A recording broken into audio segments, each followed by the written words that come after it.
Hello dear students, welcome in today's class. बच्चों आज हम फिर से आपके एक न्यू चैप्टर स्टार्ट करने जा रहे हैं। Okay, so this is your chapter number 5 and the name of the chapter is from taste to digestion, यानी कि हमारे टेस्ट से डाइजेशन तक के बारे में हम डिस्कस करने वाले हैं। Okay, so this is your unit number 3 food. Basically इसमें हम फूड को डिस्कस करने वाले हैं। Okay, all living things need food to survive. ठीक है, जितनी भी लिविंग थिंग्स होती हैं उनको फूड की नीड होती है सर्वाइव करने के लिए, ठीक है, जीने के लिए। If we do not eat for one day we feel weak and lazy. ठीक है, यदि हम वन डे के लिए फूड ईट नहीं करते हैं तो हम कैसा फील करने लगते हैं? वीक फील करने लगते हैं, राइट? और हमको बहुत ज़्यादा लेजी फील होता है, right? But we do not eat just for life, लेकिन हम केवल लाइफ जीवित रहने के लिए ईट नहीं करते हैं, right? We also eat because we like to taste of food. हम इसलिए भी खाते हैं क्योंकि हमें फूड का टेस्ट पसंद आता है, राइट? ओके, सो यहाँ पर आपको इस चैप्टर में सारे आपके लर्निंग ऑब्जेक्ट्स बताए हैं कि क्या क्या टॉपिक्स आप पढ़ने वाले हैं। फर्स्ट आप टेस्टिंग फूड को जानेंगे। Okay, second good eating habits for proper digestion, यानी कि प्रॉपर डाइजेशन के लिए गुड ईटिंग हैबिट्स क्या होंगी वो डिस्कस करेंगे। न्यूट्रिशंस फ्रॉम फूड, फूड से जो भी न्यूट्रिशंस मिलते हैं वो डिस्कस करेंगे। Meal nutrition, different food habits, our digestive system, a balanced diet, deficiency disease and famine. Okay okay, ये सारे टॉपिक्स डिस्कस करने वाले हैं। Okay, first topic is tasting food. Okay, do you know how we taste food? क्या आप जानते हैं कि हम फूड को टेस्ट कैसे करते हैं? The tongue is the organ of taste. जो हमारी टंग होती है वो एक ऑर्गन होती है, ठीक है, जो हमें टेस्ट में हेल्प करती है basically. The tongue contains taste buds on its surface. जो हमारी टंग होती है उसके सरफेस पर टेस्ट बर्ड्स प्रेजेंट होते हैं, जिसकी वजह से हमें टेस्ट फील होता है, टेस्ट का हम समझ पाते हैं basically. There are 4 types of taste buds located at different parts of our tongue। ठीक है, अब यहाँ पर आपको बताया 4 टाइप्स के टेस्ट बर्ड होते हैं हमारी टंग पर। ओके, जो कि हमें जो हमारे डिफरेंट पार्ट्स होते हैं टंग के वहाँ पर फील होते हैं। Okay, they help us in recognizing whether the food is sweet, salty, sour और bitter। वो हेल्प करते हैं हमें हमारे फूड को रिकॉग्नाइज करने में, पहचानने में कि हमारा फूड स्वीट है, सोर है, बिटर है या फिर सॉल्टी है। ठीक है, okay, next topic is our digestive system. Okay, this is human digestive system. This is called human digestive system. The process of breaking down of food into simpler substances that can be used by our body is called digestion। अब जो पूरा process होता है जिसमें हमारा food break down होता है simpler substances में ब्रेक डाउन होता है और जिसको हमारी बॉडी यूज करती है उसको हम कहते हैं डाइजेशन। यानी कि पूरा जो हमारा फूड अच्छे से डाइजेस्ट होता है उस प्रोसेस को हम डाइजेशन कहते हैं। The organs of the body that help us digest food are mouth, stomach, small intestine, large intestine. अब जो ऑर्गन्स हमारे फूड को डाइजेस्ट करने में हेल्प करते हैं वो क्या क्या हैं? फर्स्ट होता है mouth, then stomach, then small intestine, then large intestine. Okay, these organs together make our digestive system. ये ऑर्गन्स एक साथ मिलकर हमारा पूरा डाइजेस्टिव सिस्टम बनाते हैं। Okay okay, next mouth. When we eat food it is broken into very small pieces by the chewing action of our teeth। ठीक है, अब यहाँ पर आपको बताया है माउथ का। जब हम माउथ में ईट करते हैं फूड को, राइट, तब उसको हम ब्रोक कर देते हैं स्मॉलर पीसेस में, छोटे छोटे पीसेस में ब्रोक कर देते हैं च्यूइंग करके, यानी कि चबा के, राइट, अपने टीथ से। Our tongue mixes the food with the saliva. ठीक है, हमारी जो टंग है वो फूड को मिक्स कर देती है सलाइवा की हेल्प से। Okay, the saliva secreted in the mouth has certain enzymes that act on the food to break it down into simpler substances। ठीक है, जो सलाइवा होता है वो सिक्रेट करता है हमारे माउथ में कुछ एंजाइम्स को, कुछ सर्टेन एंजाइम्स को, जो कि एक्ट करते हैं हमारे फूड को ब्रेक डाउन करने का सिंपलर सब्सटेंसेस में। Okay, next stomach. When we swallow the food, it goes into our stomach through the food pipe। Okay, जब हम फूड को swallow कर लेते हैं, ठीक है, निगल लेते हैं, तब हमारे स्टमक में पहुंच जाता है वो फूड पाइप्स की हेल्प से। Okay, in the stomach the food is churned and broken down further into a semi liquid paste called chyme। Okay so यहाँ पर आपको क्या बताया है, जो हमारे स्टमक में फूड पहुंच जाता है वो पूरी तरीके से चर्न होता है, ब्रोकन होता है और कुछ देर बाद वो सेमी लिक्विड पेस्ट बन जाता है जिसको हम चाइम कहते हैं। Okay enzymes released in the stomach act upon the food to break it down further. ठीक है, अब जो एंजाइम्स रिलीज करता है हमारा स्टमक वो बचे हुए फूड को ब्रेक डाउन करने में हेल्प करता है और ज़्यादा। ठीक है, next small intestine. Now the partially digested food enters the small intestine where it is further digested by the juices of the intestine. अब क्या होता है, जो हमारा फूड पार्शली डाइजेस्ट हो जाता है, ठीक है, कंप्लीटली नहीं, पार्शली डाइजेस्ट हो जाता है, वो एंटर करता है स्मॉल इंटेस्टाइन में जहाँ पर फर्दर डाइजेशन होता है। जो बचा हुआ डाइजेशन रहता है वो होता है जूसेस के थ्रू, जो हमारे इंटेस्टाइन में जूसेस प्रेजेंट होते हैं उनके थ्रू। ठीक है, when the food is completely digested it is absorbed in the blood. जब फूड हमारा completely digest हो जाता है तब उसको blood के थ्रू absorb कर लिया जाता है। The blood then takes the food to all parts of our body to give us energy. Then क्या होता है, ब्लड जो होता है हमारा वो फूड को टेक करता है और हमारी बॉडी के डिफरेंट पार्ट तक पहुंचाता है और उससे हमें एनर्जी मिलती है। Okay, next topic, large intestine. The undigested food passes into the large intestine. जो हमारा अनडाइजेस्टेड फूड होता है वो हमारा लार्ज इंटेस्टाइन में पहुंच जाता है, where it is safe for some hours, जहाँ पर वो कुछ समय के लिए स्टे करता है। Okay, During this time, most of the water from the undigested water is absorbed by the walls of the large intestine. अब ड्यूरिंग दिस टाइम, इस टाइम क्या होता है, यानी कि जब ये प्रोसेस चल रहा होता है इस टाइम पे क्या होता है, जो ज़्यादातर हमारा वाटर होता है वो अनडाइजेस्टेड फूड को वेस्ट की तरफ लेके जाता है। ठीक है, कि वो वेस्ट है हमारी बॉडी का, वो उसके थ्रू अब्जॉर्ब होता है वॉल्स के थ्रू लार्ज इंटेस्टाइन में। Okay, next, good eating habits for proper digestion. ठीक है, प्रॉपर डाइजेशन के लिए अच्छी ईटिंग हैबिट्स क्या होंगे? First, eat at regular intervals. आपको जो रेगुलर इंटरवल्स होते हैं उन पर ईट करना चाहिए, खाना चाहिए। Second, chewy the food well before swelling. Swelling करने से पहले, आपको फूड को निगलने से पहले अच्छे से च्यूई करना चाहिए, चबाना चाहिए। Okay, next, third, do not eat in a hurry. जल्दबाजी में आपको खाना नहीं खाना, ईट नहीं करना जल्दबाजी में। नेक्स्ट, डू नॉट रन और do heavy exercise just after eating.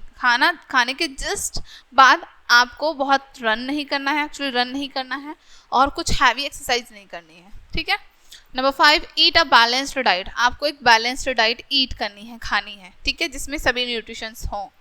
Next, eat a lot of fruits and green leafy vegetables every day. आपको रोजाना बहुत सारे फ्रूट्स ईट करने हैं और ग्रीन लीफी वेजिटेबल्स ईट करनी है। Okay, next, avoid under eating और ओवर ईटिंग। अंडर ईटिंग और ओवर ईटिंग को आपको अवॉइड करना है, यानी कि बहुत कम भी नहीं खाना है, बहुत ज़्यादा भी नहीं ईट करना है। Okay, 8, avoid eating junk food like chowmein, burger, etc। जितने भी जंक फूड होते हैं उनको आपको अवॉइड करना है कि आप उनको ना ईट करें। Okay, 9, drink plenty of water every day. रोजाना आपको बहुत सारा वाटर ड्रिंक करना है, पर्याप्त मात्रा में बेसिकली। ठीक है। 8, डाइजेस्ट द फूड इजिली। ये हमारे फूड को इजिली डाइजेस्ट करता है। Okay. 10, take a walk after eating. Eat करने के बाद आपको वॉक करनी है एक। Okay. Next topic is nutrients from food. अब फूड से हमें न्यूट्रिएंट्स भी तो मिलते हैं different, right? We eat food to get energy to do our day-to-day works, to grow, to protect ourselves against diseases and to keep ourselves fit and healthy. Okay, so यहाँ पर आपको बताया है हम फूड को ईट करते हैं, खाते हैं एनर्जी को गेट करने के लिए, ताकि हमें एनर्जी मिले, हमारे जो डे टू डे के वर्क होते हैं, रोज़ाना के जो काम होते हैं उनको करने के लिए, ग्रोथ के लिए, हमारी बॉडी की प्रोटेक्शन के लिए, और जितने भी डिसीजेस होते हैं उनसे फाइट करने के लिए, अपने आप को फिट एंड हेल्दी रखने के लिए, इन सारे वजह से हम फूड ईट करते हैं। Okay. Our food has different chemical substances called nutrients. हमारे फूड में अलग अलग तरह के केमिकल सब्सटेंसेस होते हैं जिसको हम न्यूट्रिएंट्स कहते हैं। Okay, our body needs nutrients to do all its activities. जितनी भी एक्टिविटीज हमारी बॉडी करती है उन सबको करने के लिए हमारी बॉडी को न्यूट्रिएंट्स की नीड होती है. Okay, they are essential for good health and are grouped into these 5 classes. ठीक है, ये हमारी एसेंशियल होते हैं, हेल्थ के लिए बहुत बहुत ज़्यादा एसेंशियल होते हैं और इनको ग्रुप में डिवाइड किया गया है 5 ग्रुप्स में, जो कि आपको यहाँ पर बताए हैं. कौन कौन से ग्रुप हैं? Carbohydrates, fats, proteins, vitamins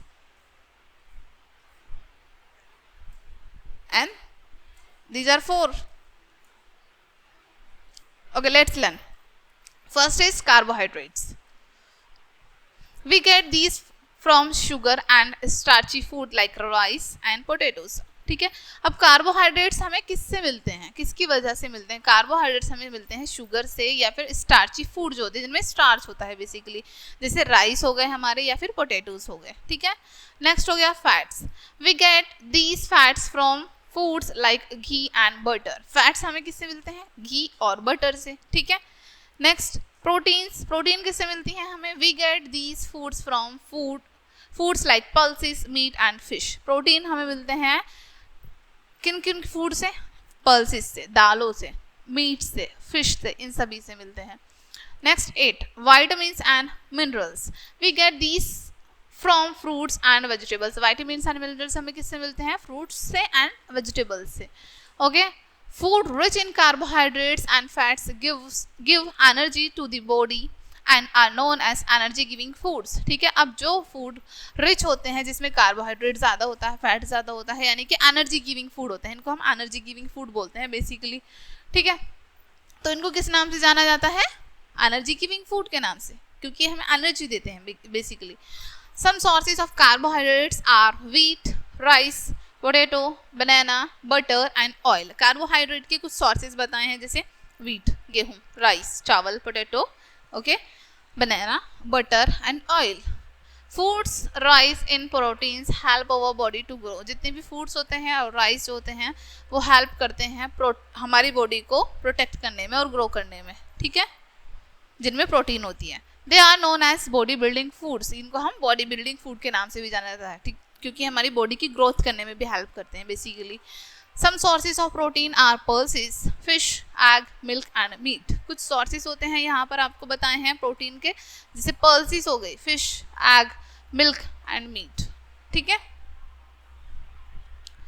next let's no मोर और रीड करते हैं. If you have ever visited a hospital, you must have seen patients being given glucose directly into their blood. ठीक है, अब आपको यहाँ पर आप ज़रूर से कभी ना कभी हॉस्पिटल गए होंगे, राइट? आपने वहाँ पर किसी पेशेंट को देखा होगा, ओके, जिनको डायरेक्टली ग्लूकोज दी जा रही है उनके ब्लड में, राइट?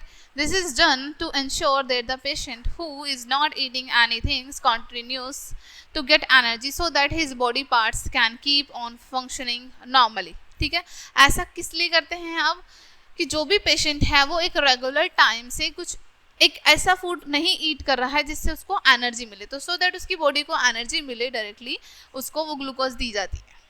ठीक है, food rich in vitamins and minerals protects our body against diseases. जो फूड जिसमें विटामिन्स एंड मिनरल्स बहुत अच्छी मात्रा में होते हैं वो हमारी बॉडी को प्रोटेक्ट करते हैं डिसीजेस के अगेंस्ट. ठीक है, they are known as protective food. इनको हम प्रोटेक्टिव फूड कहते हैं क्योंकि हमारी बॉडी को प्रोटेक्ट करते हैं against of diseases. Some sources of vitamins and minerals are eggs, meat, fruits, vegetables and salt. अब कुछ सोर्सेज क्या होते हैं विटामिन्स एंड मिनरल्स के? Egg, meat, fruits, vegetables and salt. ये सभी विटामिन एंड मिनरल्स के सोर्सेज हैं. Our body needs about 15 vitamins and 21 minerals. हमारी बॉडी को लगभग 15 विटामिन्स एंड 21 मिनरल्स की नीड होती है. We also need roughage which we get from fruits and vegetable. हमारी बॉडी को रफेज की भी नीड होती है जो कि हम फ्रूट्स एंड वेजिटेबल्स से लेते हैं.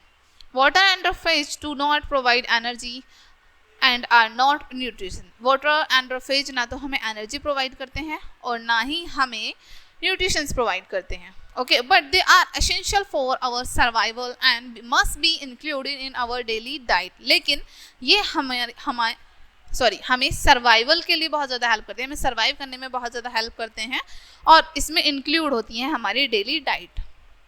ओके, ये हमारी डेली डाइट में इंक्लूड होते हैं। Next, a balance diet. Okay, what is a balance diet? हम एक बैलेंस डाइट किसको कहते हैं, क्या होती है बैलेंस डाइट? चलिए रीड करते हैं। From different types of food we get all nutrients needed from our proper growth. ठीक है, हम अलग अलग तरह के फूड ईट करते हैं, ठीक है, और उससे हमें अलग अलग तरह के न्यूट्रिशंस मिलते हैं जो हमारी बॉडी को नीड होती है उनकी, राइट, ग्रोथ के लिए। All these nutritions help us to carry out life activities। ठीक है, ये जितने भी न्यूट्रिशंस होते हैं हेल्प करते हैं हमें हमारी जो डे टू डे लाइफ की एक्टिविटीज होती है उनको परफॉर्म करने में basically. Thus, to keep ourselves healthy, it is essential to eat all types of food containing all nutrients। ठीक है, अब इसलिए ये बहुत ज़्यादा ज़रूरी है, बहुत ज़्यादा एसेंशियल है, नेसेसरी है कि हम अपने फूड में डिफरेंट न्यूट्रिशंस को ईट करें, उनको कंटेन करें। ठीक है, a single food item or a food containing a few food items do not provide all the nutrients। या तो आप कोई एक सिंगल फूड आइटम ईट कर रहे हैं, या फिर आप कुछ फूड आइटम्स को ईट कर रहे हैं, आपको ज़रूरी नहीं है कि आपको सारे न्यूट्रिशंस उसमें मिल जाएं। ठीक है, a food containing different variety of food materials provide all the essential nutrients needed by the body। ठीक है, अब यहाँ पर आपको बताया है एक फूड यानी कि कोई भी हमारा एक फूड जिसमें कंटेन है हमारे डिफरेंट वैरायटी के न्यूट्रिएंट्स। ठीक है, डिफरेंट वैरायटी के फूड मटेरियल्स बेसिकली। ठीक है, और जितने भी एसेंशियल न्यूट्रिशंस हैं वो सभी उसमें आते हैं, वो हमारी बॉडी के लिए नीडेड होते हैं। ठीक है, a diet that contain all essential nutrients needed by the body is called a balanced diet। एक ऐसी डाइट जिसमें सभी एसेंशियल न्यूट्रिशंस आते हैं हमारी बॉडी को जिनकी नीड होती है उसको हम एक बैलेंस्ड डाइट कहते हैं। ठीक है, next activity, take piece of carrot, apple, turnip. आपको एक एक पीस लेना है कैरेट का, एप्पल का एंड टर्निप का। Chew each of them one by one for some time. कुछ देर के लिए वन बाय वन करके उनको च्यूई करना है, आपको चबाना है। What happened to their taste after some time? क्या होगा उनके टेस्ट को कुछ टाइम बाद? They become tasteless। वो टेस्टलेस हो जाएंगे कुछ टाइम बाद, राइट। Find out why. अब आपको फाइंड आउट करना है कि ऐसा क्यों हुआ। Okay, next is malnutrition। In general, malnutrition is a medical condition arising due to poor intake of food। ठीक है, अब इन जनरल क्या होता है, माल न्यूट्रिशन एक मेडिकल कंडीशन होती है। ठीक है, माल न्यूट्रिशन में क्या होता है, एक मेडिकल कंडीशन को ये अराइज करते हैं due to poor intake of food, यानी कि जब हम अच्छे तरीके से खाना नहीं खाते हैं तब हमारे अंदर बहुत सारी चीज़ों की डिफिशिएंसी हो जाती है। ठीक है, some people eat little food और do not have enough food to eat. कुछ पीपल खुद से ही लिटिल फूड ईट करते हैं और कुछ के पास होता ही नहीं है ज़्यादा फूड ईट करने के लिए। ठीक है, they remain underdemolished due to an insufficient and imbalanced diet। ठीक है, अब उसके बाद क्या होता है, वो underdemolished हो जाते हैं, यानी कि वो अच्छे से खुद को फूड फीड नहीं कर पाते हैं बेसिकली। ठीक है, क्यों? insufficient फूड की वजह से या फिर imbalanced डाइट की वजह से। ठीक है, Such people become thin and weak and have no energy to work। इस तरह के लोग बहुत ज़्यादा थिन होते हैं, वीक होते हैं और उनमें वर्क करने की एनर्जी नहीं होती है। Their face turns pale, dark circles develop under their eyes, there is a loss of weight and sometimes there is a swelling on the face as well। ठीक है, अब इस तरह के जो पीपल होंगे, लोग होंगे, वो कैसे होने लगेंगे, पेल, या तो वो आपको येलोइश दिखने लगेंगे, उनकी आइज के नीचे डार्क सर्कल आ जाएंगे। ठीक है, और उनका वेट जो है वो लूज होने लग जाएगा बहुत ज़्यादा, और कई बार उनके फेस पे भी आपको स्वेलिंग दिखने लग जाएगी। ठीक है, such people are said to be malnourished people. ठीक है, इस तरह के लोगों को हम malnourished पीपल कहते हैं। ठीक है, we can prevent cure malnutrition by taking a healthy and balanced diet। ठीक है, अब इनको हम कैसे प्रिवेंट कर सकते हैं, जब हम उनको प्रॉपरली हम हेल्दी डाइट दें, ठीक है, बैलेंस डाइट दें, तब उनको हम उसको क्योर कर सकते हैं बेसिकली। ओके, देन आपको ये एक्सरसाइज ही है, सेल्फ करनी है आपको ये, deficiency of diseases is our next topic। Here is a list of diseases। We could get because of deficiencies, ठीक है। यहाँ पर पूरी एक लिस्ट बताई है आपको डिसीजेस की, बीमारियों की, और हम उनको we can get because of deficiencies. अब किस चीज़ की डिफिशेंसी की वजह से ये हमको मिलती हैं, हमको हो जाती हैं बेसिकली, वो हम रीड करते हैं। यहाँ पर आपको डिफिशेंसी बताई है, यहाँ डिसीजेस, और कैसे यहाँ पर प्रिवेंट कर सकते हैं उनको। विटामिन ए की डिफिशिएंसी की वजह से होती है नाइट ब्लाइंडनेस, यानी कि रात में ना दिखाई देना। प्रिवेंट कैसे करेंगे, हम बटर खा सकते हैं, कैरेट, पपाया, कर्ड, टमाटो, इन सब से हम प्रिवेंट कर सकते हैं। विटामिन बी की कमी से क्या होता है, beriberi okay, affects the nervous system, loss of appetite, nervous system को अफेक्ट करता है और हमारी एपेटाइट में भी प्रॉब्लम क्रिएट करता है। कैसे ठीक कर सकते हैं, पीस, पल्सेस, अनपॉलिश्ड राइस खाकर। नेक्स्ट विटामिन सी, इसकी वजह से क्या होता है, इसकी कमी की वजह से scurvy, swelling, infection, bleeding of gums, यानी कि स्वेलिंग आती है, इन्फेक्शन आती है और गम्स में ब्लीडिंग। क्या क्या ईट कर सकते हैं प्रिवेंट करने के लिए, orange, lemon, cabbage and amla. Vitamin D, rickets, bones can break easily, ठीक है, रिकेट्स होती हैं, बोन्स इजीली ब्रेक होने लग जाती हैं। अब क्या क्या खा सकते हैं, milk, cheese, eggs, sun bath also help, okay. Next iodine, iodine की वजह से कौन सा डिसीज होता है, goitre, swelling on the neck region, यानी कि नेक रीजन पर स्वेलिंग क्रिएट होने लग जाती है, ठीक है। Sea food, iodised salt, eggs, योग, मीट, ड्राइड फ्रूट्स, स्पिनिच, ये सब हम ईट करके प्रिवेंट कर सकते हैं। आयरन, आयरन की डिफिशिएंसी से होते हैं anaemia, less haemoglobin, blood can not carry enough oxygen, इसकी वजह से क्या होती है एनीमिया, जिसमें लेस हमारी बॉडी में हीमोग्लोबिन जो है वो बहुत कम हो जाता है और ब्लड जो है वो ऑक्सीजन नहीं ले पाता है enough, okay. Next topic is different food habits, अलग अलग food habits. People all over the world cook food in different ways, ठीक है, पूरे वर्ल्ड में जो डिफरेंट पीपल हैं वो अलग अलग तरह के फूड को ईट करते हैं और मेक करते हैं, right. Yet all traditional diets have a combination that ensure a balanced diet suitable to a community's life and the climate of the place in which they live, ठीक है। और इसके बावजूद भी जो सभी हर जगह पर सभी की एक ट्रेडिशनल डाइट होती है, ठीक है, और उसमें इंश्योर किया जाता है कि वो एक बैलेंस्ड डाइट हो, ठीक है, एक बैलेंस्ड डाइट होनी चाहिए उस कम्युनिटी की लाइफस्टाइल के लिए, वो बिल्कुल ठीक है। Over the years, the food habits of people also change significantly, ठीक है। अब जैसे जैसे टाइम बीतता गया जो फूड हैबिट है लोगों की वो भी चेंज होती गई significantly, right? With the development of science and technology, we have been new varieties of food, ठीक है। अब जैसे जैसे डेवलपमेंट होता गया साइंस एंड टेक्नोलॉजी में तो हमें डिफरेंट वैरायटी के फूड मिलने लगे, right. Modern means of transport and communication have also help us get food growth in different climates, ठीक है। अब मॉडर्न मीन्स बताया है, यानी कि मॉडर्न तरीका क्या है ट्रांसपोर्ट का, कम्युनिकेशन का, उससे भी हेल्प वो भी हेल्प करता है हमें अलग अलग तरह के फूड को गेट करने में और ग्रो करने में, ठीक है। डिफरेंट क्लाइमेट्स होती हैं सभी जगह पर, ओके।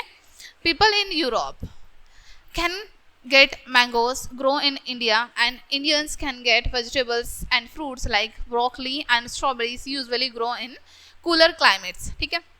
अब यूरोप के पीपल वो मैंगो कैसे गेट करते हैं, कहाँ से मिलते हैं उन्हें मैंगो, इंडिया से जाते हैं। और जो इंडियन होते हैं वो बहुत सारी ऐसी चीज़ें ईट करते हैं, कुछ fruits and vegetables like broccoli and strawberries जो यूजुअली कहाँ पर ग्रो करती हैं, कूलर क्लाइमेट्स में, यानी कि ठंडी जगहों पर, okay. Next famine, the severe scarcity of food that affects a large number of people is called famine, ठीक है। अब यहाँ पर आपको क्या बताया है, जब कुछ फूड की स्कैरिसिटी हो जाती है, कमी हो जाती है फूड की और वो पूरे एक लार्ज एरिया को अफेक्ट करता है, ठीक है, खाने की कमी हो गई और उससे एक पूरी कम्युनिटी इफेक्ट कर रही है, तब हम वहाँ के लोगों को क्या बोलते हैं, famine, यानी कि कमी हो जाना किसी चीज़ की, ठीक है। famines generally occur due to failure of crops owing to the scarcity of water, spread of some diseases or for some other reasons, ठीक है। अब famines generally कैसे होते हैं, या तो हमारी क्रॉप्स अच्छे से नहीं हो पाई हैं, ठीक है, उसको वाटर अच्छे से नहीं मिला है हमारी क्रॉप्स को, या फिर किसी डिसीज़ की वजह से ठीक है, ये सारे रीजंस होते हैं basically. Famines are natural disaster that can easily be managed if we are careful enough to store cereals grains produced during the previous years. ठीक है, फैमिन्स को हम नेचुरली क्योर कर सकते हैं यदि हमने कुछ फूड पहले से ही स्टोर करके रखा है तो. ठीक है, The stored food grains can be prevented to the people in affected areas. जो स्टोर हमारा फूड ग्रेन होंगे यानी कि जो अनाज हमने बचा के रखा हुआ होगा वो हम प्रोवाइड करवा सकते हैं उन लोगों को जो अफेक्टेड हैं इस चीज़ से. ठीक है, inadequate planning and improper storage of food can sometimes turn a famine into a man-made disaster. ठीक है, अब अच्छे तरीके से प्लानिंग ना करना, इम्प्रॉपर स्टोरेज हो गया यानी कि हमने कुछ भी सोच समझ के स्टोरेज नहीं किया है तो इससे क्या होगा, इससे मनुष्य को एक बहुत बड़ा डिजास्टर क्रिएट हो जाएगा यानी कि फूड नहीं मिलेगा तो उससे बहुत सारी चीज़ें क्रिएट होंगी. Our government gives prime importance to the collection of cereals grains from the farm and their safe storage in use granaries. ठीक है, अब हमारे यहाँ पर क्या है, आवर गवर्नमेंट, जो हमारी गवर्नमेंट है वो प्राइम इंपॉर्टेंस देती है कलेक्शन को, cereals ऑफ ग्रेन्स यानी कि अनाज को इकट्ठा करने के लिए एक मेन प्राइम इंपॉर्टेंस देते हैं. ठीक है, फार्मर्स जो है उनसे लिया जाता है फूड और ह्यूज अमाउंट में उनको ग्रेनरीज में स्टोर किया जाता है. Arrangements are made to save the grains from being eaten away or destroyed by rats, weevils and other pests. ठीक है, अब ये अरेंजमेंट किया जाता है यानी कि ग्रेन्स को सेव करने के लिए ताकि इनको डिस्ट्रॉय ना कर सकें रेट्स, इंसेक्ट्स, कुछ भी इनको डिस्ट्रॉय ना करें. ठीक है, still a large amount of stored grains go waste due to damage of pest और an account of improper storage. इसके बावजूद भी, ठीक है, इतनी ज़्यादा केयर रखने के बाद भी हमारा जो कुछ ग्रेन होता है वो डैमेज हो ही जाता है ड्यू टू पेस्ट या फिर improper storage. Okay, Okay, next topic is the Bengal famine of 1943. In 1943, million of people died of famine in Bengal. ठीक है, 1943 में बहुत सारे लोग फूड की कमी की वजह से मारे गए. The famine was caused by man-made factors. अब जो ये famine हुआ था किसकी वजह से हुआ था, man-made factors की वजह से यानी कि मानव ने ही इन कारणों को बनाया था. The British government which was ruling India at that time, और उस टाइम पर जो ब्रिटिश गवर्नमेंट थी वो रूलिंग कर रही थी इंडिया पर, शासक कर रही थी, was participating in the Second World War. उसने सेकेंड वर्ल्ड वॉर में पार्टिसिपेट किया. It feared that Japan would attack India through Bengal. ठीक है, और ये फियर भी था कि जापान ने यदि अटैक कर दिया इंडिया पे तो बंगाल के through. So the British made sure that there was no food supply in the Bengal, so that even if Japanese soldiers managed to enter Bengal, they would not be able to get any food. ठीक है, so British government ने क्या किया, बंगाल को food भेजना ही बंद कर दिया. उन्होंने सोचा कि यदि बंगाल में एंटर कर जाएंगे वो लोग, ठीक है, तो उनको फूड ही नहीं मिलेगा sufficient. As a result, the British government burned the crop, did not allow fishing and blocked the food grains coming to Bengal. तो इसका रिजल्ट क्या हुआ, ब्रिटिश गवर्नमेंट ने सारी क्रॉप्स को बर्न कर दिया, फिशिंग जो करते थे लोग फिशिंग बंद कर दी और सभी एरियाज को ब्लॉक कर दिया. ठीक है, जो भी बंगाल तक फूड सप्लाई होते थे जहाँ से भी. ठीक है, the people of Bengal faced great shortage of food and they had to leave their homes and move to other places in search of food. अब जो बंगाल के लोग थे उनको बहुत ज़्यादा शॉर्टेज फील होने लगी फूड की और इसकी वजह से वो अपने घरों को छोड़ के एक जगह से दूसरी जगह जाने लगे इन सर्च ऑफ फूड को सर्च करने के लिए. ओके डियर फ्रेंड्स, देन ये चैप्टर आपका यहीं पे एंड होता है. होप सो ये चैप्टर आपको अच्छे से समझ आया होगा. मिलते हैं नेक्स्ट वीडियो में एंड थैंक्स फॉर वॉचिंग.